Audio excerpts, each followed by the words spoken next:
എന്ത് മരങ്ങളൊക്കെയാ അതുകൊണ്ട് കിളിക്കൂടൊക്കെ കൊണ്ടുവച്ചിരുന്നു ഇവിടെ കഴിഞ്ഞ പ്രാവശ്യം ആ സൈഡിൽ നോക്കി കഴിഞ്ഞാൽ ബിജുറം പറഞ്ഞ ഉണങ്ങി കഴിഞ്ഞതിന്റെ പുറവശാന്നല്ല ഈ വേലി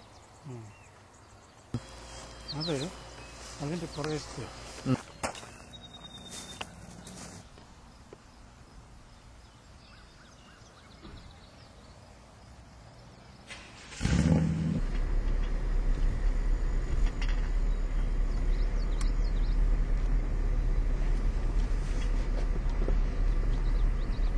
ഇവിടെ നിന്നാണ് ആ ശരിക്കുള്ള വ്യൂ അല്ലേ?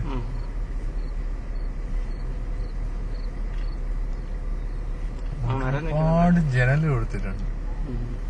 നമ്മൾ പണ്ട് പറയാൻ ചെയ്തു ഇതെന്താ വീടിനേക്കാളും കൂടുതൽ ജനലാണ്. അന്ന് ആ പച്ച കളറൊക്കെ കൂടെ